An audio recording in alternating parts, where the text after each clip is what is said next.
नमस्कार, रीवा 24 के आज के अंक में आपका स्वागत है। पहले डालते हैं एक नजर आज की प्रमुख खबरों पर। विशाल हत्याकांड के मुख्य आरोपी सुमित सिंह ने पुलिस के सामने किया सरेंडर। फिर हुई महिला के साथ चैन स्नैचिंग मामला विश्वविद्यालय थाना अंतर्गत गायत्री नगर मोड़ का।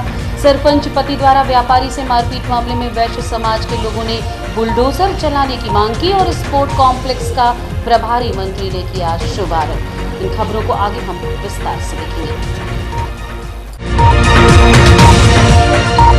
रीवा महिया गोली कांड का मुख्य आरोपी सुमित सिंह ने आज पुलिस के सामने किया सरेंडर।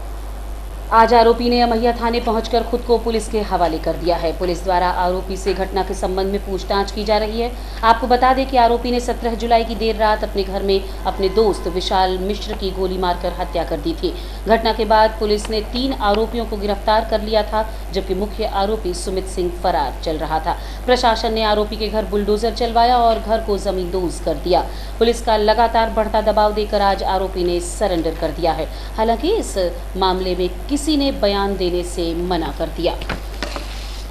रीवा के इतिहास में एक और उपलब्धि जुड़ गई है। बहुप्रतीक्षित आउटडोर इंडोर स्पोर्ट कॉम्प्लेक्स का शुभारंभ प्रभारी मंत्री द्वारा विधि विधान से किया गया। इसके साथ ही यह कार्यक्रम के दौरान प्रभारी मंत्री सहित पूर्व मंत्री राजेंद्र शुक्ल, सांसद रीवा जनार्दन मिश्र, गुढ़, सिरमौर, सिमरिया, त्योंथर, मऊगंज, मनगवा विधायक मौजूद रहे, जबकि देवताला विधायक व मध्य प्रदेश विधानसभा अध्यक्ष गिरीश गौतम की अनुपस्थिति रही, जो लोगों के बीच चर्चा का विषय रहा। स्पोर्ट कॉम्प्लेक्स का डिजाइन 7वें अजूबे के रूप में जाना जाने वाला रोम के कोलोसियम को देखकर बनाया गया है। करीब 38,000 वर्ग फीट में बना यह कॉम्प्लेक्स 10 करोड़ की लागत से बना है। इस कॉम्प्लेक्स में आउटडोर गेम, 400 मीटर का रनिंग ट्रैक और फुटबॉल ग्राउंड है, तो इंडोर में badminton, judo, karate, table tennis, boxing और अत्याधुनिक जिम की सुविधाएं उपलब्ध हैं।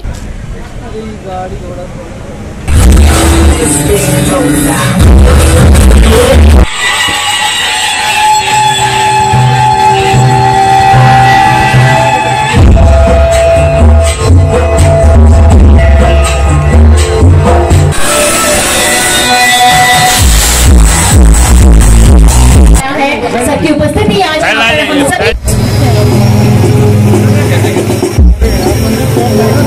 भैया देखो नई सौगात मिली है, रीवा को क्या कहना चाहिए? हमारे बिंद रीजन के लिए बहुत बड़ी सौगात है कि यहाँ पे एक स्टेडियम के माध्यम से बहुत बड़ा सौगात प्राप्त हुआ है और आज से ही यहाँ पे फुटबॉल टूर्नामेंट का आयोजन किया जा रहा है। 8 टीम यहाँ पे खेलेंगे और पूरे भारत के बड़े बड़े टीम यहाँ पे आएंगे और यहाँ के लोगों को काफी कार्यक्रम में विधानसभा अध्यक्ष को निमंत्रण नहीं दिया गया और पोस्टर में फोटो नहीं है, उनकी मौजूदगी नहीं है। आएंगे राज्यसभा सांसद और रिन्यूएबल एनर्जी का एक कॉन्फ्रेंस था जर्मनी में, और उसके बाद फिर हमने कहा कि 5-6 दिन का मौका है, पूरा यूरोप घूम लेते हैं, तो रोम भी गए। रोम में कोलोसियम देखा था, जो 7 आश्चर्य में एक है। जैसे आगरा का ताजमहल है, वैसे ही रोम का कोलोसियम है, जो स्पोर्ट्स एक्टिविटी के लिए दुनिया में मशहूर है। पूरे यूरोप और पूरी दुनिया के लोग वहां पर इकट्ठे होते थे, एक जमाना था। उस कोलोसियम का जो आर्किटेक्चर है वो रीवा के स्पोर्ट्स कॉम्प्लेक्स का आर्किटेक्चर है।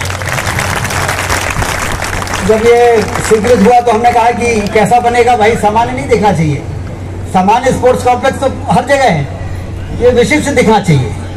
ये जब रीवा में बन के तैयार हो तो लोग कहें ये स्टेट ऑफ आर्ट बिल्डिंग है, ऐसी बिल्डिंग मध्य प्रदेश को छोड़ो देश में नहीं है ऐसी बिल्डिंग बनी। तो आर्किटेक्ट को बुलाया गया, उनसे प्रपोजल लिए गए, फिर एक को मंजूर किया गया। लेकिन नक्शे में आर्किटेक्चर बनाना तो आसान है, लेकिन उसको मूर्त रूप दे देना कठिन होता है। इसलिए पीआईयू के सारे इंजीनियर्स और वो कॉन्ट्रैक्टर अमरिंदर वगैरह, और ये जो RM सिंह जी है, काल्ला जी हैं चीफ इंजीनियर, अभी हमारे सामने आई थे। इन लोगों ने इस कठिन काम को जिस तरीके से किया है वो भी बधाई के पात्र हैं। और मुझे तो इस बात का संतोष है कि खेल से जुड़े हुए जितने भी लोग हैं वो पिछले 10 दिन से इस प्रकार से यहाँ पर काम कर रहे हैं जैसे घर में कोई बारात वरात आनी हो, शादी होने वाली हो। खेल जगत से जुड़े हुए लोग इस प्रकार से खुश हो रहे हैं। और इसमें कोई दो राय नहीं।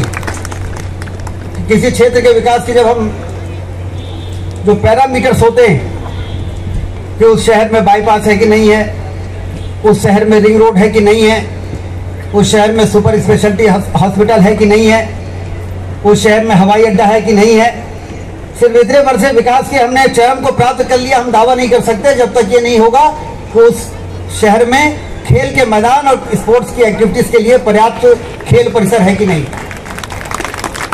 और इसलिए अब रीवा किसी मामले में पीछे रहने वाला नहीं है। क्यों रहे रीवा? क्या यहाँ के लोग सांसद विधायक नहीं बनाते हैं?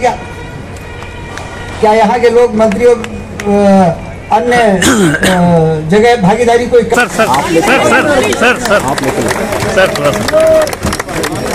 भारत माता की, भारत माता की, भारत माता की।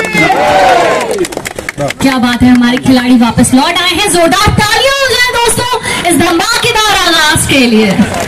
ऑडियंस आप सबसे भी बहुत बहुत तालियों की। विश्वविद्यालय थाना अंतर्गत गायत्री नगर मोड़ के पास एक महिला के गले से चेन स्नैचिंग का मामला प्रकाश में आया। विश्वविद्यालय थाना अंतर्गत ब्यूटी पार्लर से घर लौट रही एक महिला को बाइकर्स गैंग ने अपना शिकार बना लिया और पलक झपकते ही उसके गले से सोने की चेन छीनकर रफू चक्कर हो गए।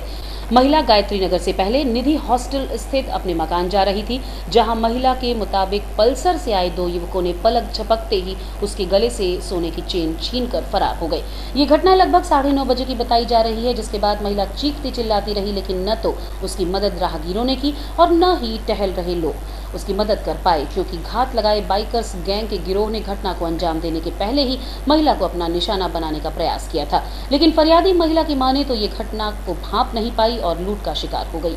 महिला द्वारा मामले की शिकायत विश्वविद्यालय थाने में दर्ज करवाई गई है, लेकिन समाचार प्रकाशित होने तक पुलिस हरकत में नहीं आई और आरोपी पुलिस को पकड़ से फरार है। महिला ने बताया कि इसके पहले भी कुछ युवक उसकी दुकान से लौटते वक्त आगे पीछे घूम रहे थे, लेकिन उसे घटना का अंदेशा नहीं था। आइए सुनवाते हैं पीड़ित महिला ने मीडिया से चर्चा करते हुए अपनी आप बीती कैसे सुनाई। दुकान बंद करके तभी वो लोग सामने खड़े थे, बाइक में 2 लोग थे और एक पैदल आ रहा था, एक बाइक से गया तो कुछ दूर में जाके बाइक रोक दिया, तो मैं पीछे साइड मुड़ के देखने लगी और जो पैदल था वो मेरे पास आके मेरी चैन छीन के चला गया और बाइक में जो व्यक्ति था उसी के साथ बैठ के और वो भी चला गया।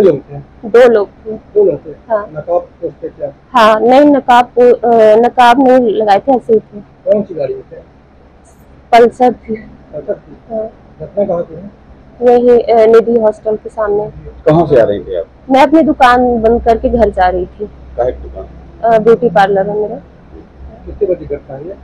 8 बजे मैं दुकान बंद करके आई तो उसके बाद की ही है, 8, 9, 10 ऐसे रहे होंगे। आप अकेली थी क्या? हाँ मैं अकेली थी, पैदल जा रही थी। पैदल? हाँ। क्या कैसा था? नहीं, एक दिन मतलब 2-3 दिन पहले की बात है।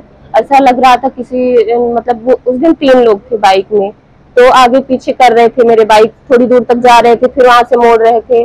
फिर मैं खड़ी हो गई जब, तो फिर वो आए ही नहीं इधर। 2-3 बार ऐसा किए, फिर उधर ही साइड चले गए। कहाँ की रहने वाली है? मैं यही निधि हॉस्टल के सामने मेरा घर है, अनंतपुर में। और चेन 1 तोले की थी, लॉकेट भी उसमें था। कीमत अभी की नहीं पता। 60,000 रुपए तोला है। हाँ, तो ऐसे ही 1 तोले की चेन थी। हाँ, लॉकेट अलग से थी। क्या नाम है आपका? रेणु पांडे। क्या करती है आप? मेरा ब्यूटी पार्लर की दुकान। सरपंच पति द्वारा व्यापारी से मारपीट के मामले में वायरल वीडियो को लेकर वैश्य समाज ने घर गिराने के लिए कलेक्टर को ज्ञापन सौंपा है। मऊगंज जिले के पिपराही गांव में रहने वाले जयप्रकाश गुप्ता को गांव के दबंग जवाहर सिंह गौर ने 2 दिन तक अपने घर में हाथ पैर बांधकर उसे अर्धनग्न कर लाठी डंडे और मुक्के से मारपीट की थी। इस घटना का वीडियो सोशल मीडिया पर वायरल हुआ, जो 2 साल पुराना बताया जा रहा है। इस घटना को लेकर वैश्य समाज के लोग आक्रोशित हैं और वर्तमान समय में चल रहे बुलडोजर कल्चर से प्रभावित होकर अब आरोपी का घर गिराने की मांग कर रहे हैं। आपको याद दिला दें कि कुछ दिनों पहले सीधी में और हाल ही में रीवा में आरोपियों के घर में बुलडोजर चलाया गया। इस संबंध में ज्ञापन देने आए वैश्य महासम्मेलन के पदाधिकारियों से हमने बात की। ज्ञापन देने आया है, उसके ऊपर कार्रवाई की गई है, पर संतोषजनक नहीं है, जिसे वैश्य समाज और व्यापारी वर्ग बिल्कुल भी संतोषजनक नहीं है, संतुष्ट नहीं है। जिस तरह कार्रवाई सीधी में हुई, हम चाहते हैं उसी तरह कार्रवाई इस कांड में भी हो, क्योंकि सीधी में जिस तरह का कांड हुआ था उससे कम इसको ना आंका जाए। उस व्यापारी को नंगा कर उसे बर्वक पूर्वक इतना बेरहमी से मारा गया, उसको इतना प्रताड़ित किया गया, उसके बाद उसको मत खाना पूर्ति करके उसको सस्पेंड करके जेल भेज दिया गया, क्योंकि मामला गंभीर ना हो। मैं चाहता हूं उसका घर भी जमींदोज हो जिस तरह सीधी कांड में हुआ था, क्योंकि संविधान एक होना चाहिए। एक तरफ तो हम किसी का घर गिरा रहे हैं, पूरा उसको दिखा रहे हैं कि हम उसके साथ हैं। अगर व्यापारी के साथ ऐसी घटना हो जाती है तो शासन प्रशासन ढीला महसूस होता है। हम चाहते हैं पूरा वैश्य समाज, व्यापारी वर्ग भी, रीवा व्यापारी महासंघ भी हम लोगों के साथ आया है। हम चाहते हैं उसका घर भी जमींदोज हो जिस तरह सीधी कांड में घर गिरा था।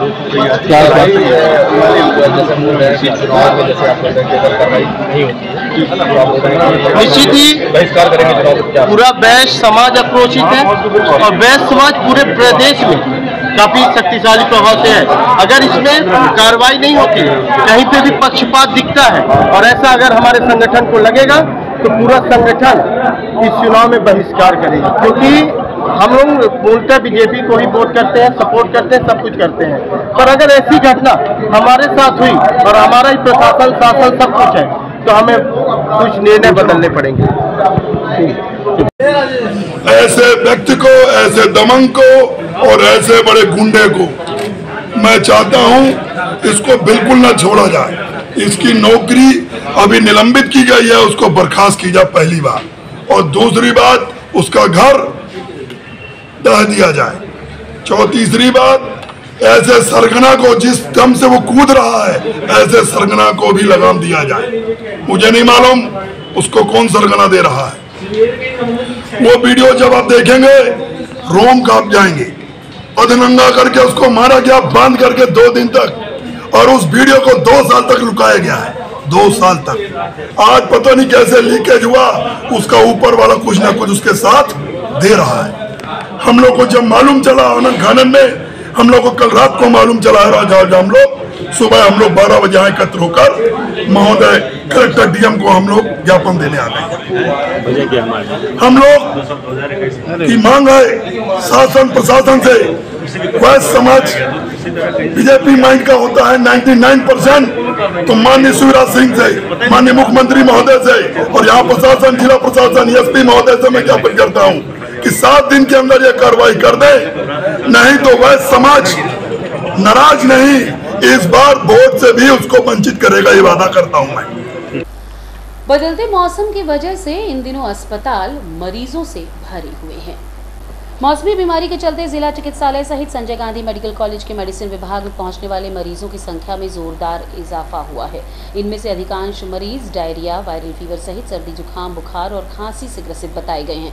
चिकित्सकों के मुताबिक उमस के चलते बच्चे और बुजुर्ग सबसे ज्यादा बीमार हो रहे हैं। आलम यह है कि जिला चिकित्सालय के मेडिसिन डिपार्टमेंट में सिर्फ जून और जुलाई माह में लगभग 8,700 रोगियों का पंजीयन हुआ। वहीं संजय गांधी मेडिकल कॉलेज में मेडिसिन विभाग के मरीजों का आंकड़ा 15,000 से ऊपर जा चुका है। ऐसे में मेडिसिन विभाग के चिकित्सकों ने मरीजों को एहतियात बरतने के सुझाव दिए हैं। गौरतलब है कि विगत वर्ष की अपेक्षा इस वर्ष रीवा सहित जिले के कई अन्य तहसीलों में कम बारिश दर्ज की गई है, जिसका असर खेती किसानी सहित आम जनजीवन पर भी पड़ रहा है। मरीज आ रहे, कितने मरीज आ रहे हैं?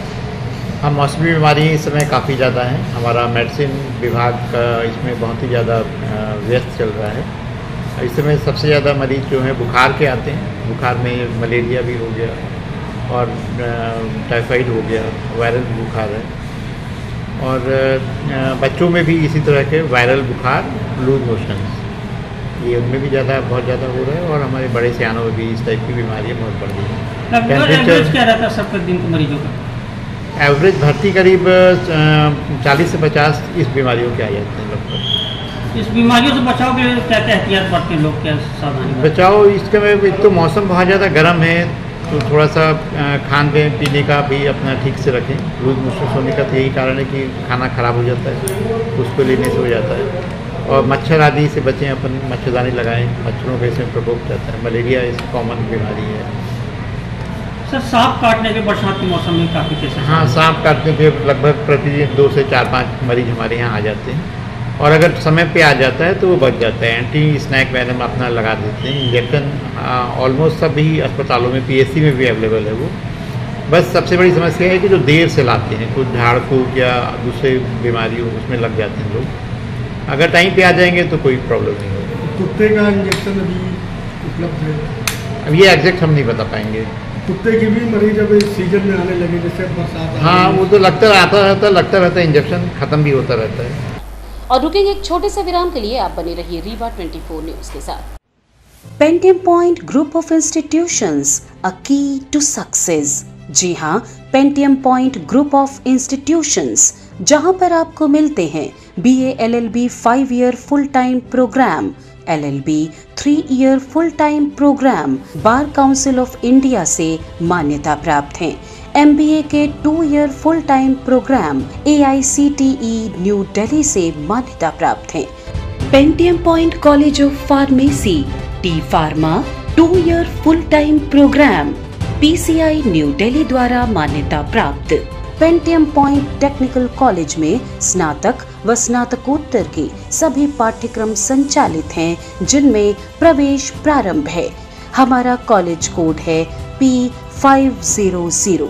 याद रखिए, सामान्य वर्ग BPL कार्ड धारकों को शिक्षण शुल्क में छूट व SC ST OBC छात्रों को मध्य प्रदेश शासन के नियमानुसार छात्रवृत्ति। आप संपर्क कर सकते हैं हमारे हेड ऑफिस में, जो है हेडगेवार नगर, रेडियो कॉलोनी के सामने, रीवा, और कॉलेज कैंपस में, जो है करहिया सिमरिया रोड और हरदी सिमरिया रोड, रीवा में। अधिक जानकारी के लिए हमारे फोन नंबर पर संपर्क कर सकते हैं। हमारा फोन नंबर है 07662438035। मोबाइल नंबर पर भी संपर्क किया जा सकता है, जो है 9992084339।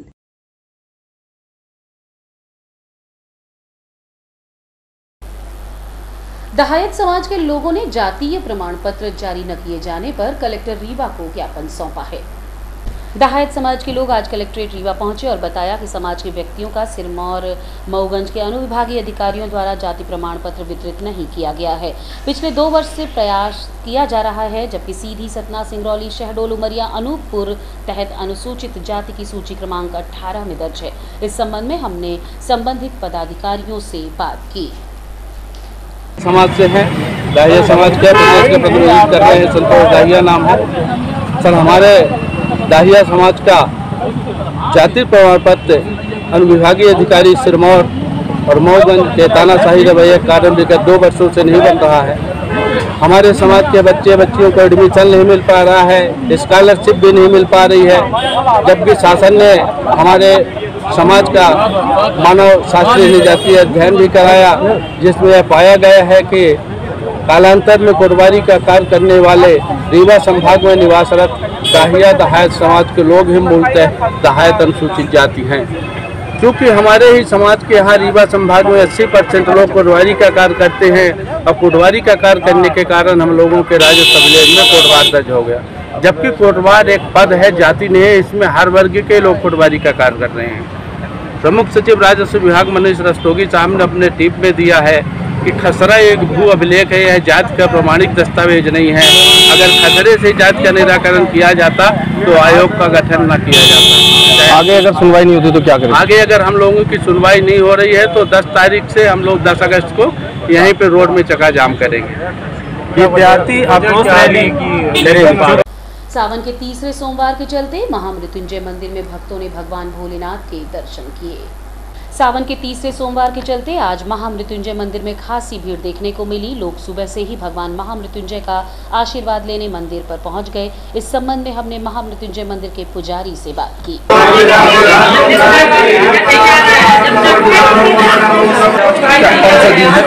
आज अधिक श्रावण मास का तीसरा सोमवार है और सवेरे से भक्तों को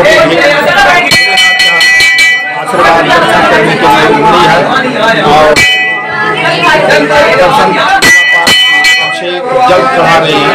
अभी तक कितने भक्त आ चुके होंगे? कितने भक्त आ चुके होंगे? से अब हम क्या गिनती करें? गिनती नहीं चल रहा है, कम का भीड़ चली, गिनती नहीं कर सकते।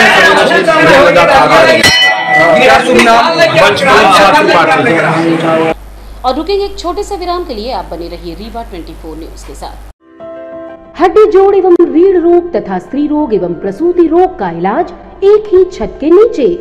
विघ्नहर्ता hospital and trauma centre, hotel landmark के पास, रतहरा, रीवा। डॉक्टर संतोष सोनी, पूर्व चिकित्सक, बॉम्बे हॉस्पिटल, मुंबई। हड्डी जोड़ एवं रीढ़ रोग विशेषज्ञ, छोटे चीरे एवं दूरबीन विधि द्वारा हाथ तथा पैर की हड्डियों का ऑपरेशन। गठियाबात, जटिल एवं बिगड़े हुए फ्रैक्चर का बेहतर इलाज करते हैं डॉक्टर संतोष सोनी। विघ्नहर्ता हॉस्पिटल ट्रॉमा सेंटर में ही स्त्री एवं प्रसूत रोग विशेषज्ञ डॉक्टर शैलजा सोनी भी उपलब्ध हैं, जिनकी देखरेख में नॉर्मल डिलीवरी, सिजेरियन ऑपरेशन एवं बच्चेदानी से संबंधित ऑपरेशन की बेहतर सुविधा। संतानहीन दंपत्ति तत्काल संपर्क करें। विघ्नहर्ता hospital and trauma centre, hotel landmark के पास, रतहरा, रीवा। सुविधाजनक एवं सफल इलाज हेतु आज ही संपर्क करें।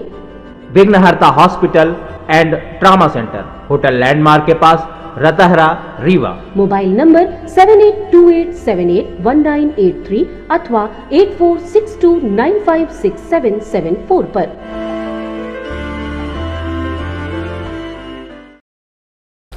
आज की खबरों में बस इतना ही। नई खबरों के साथ कल होंगे पुनः उपस्थित। अब दीजिए इजाजत, नमस्कार।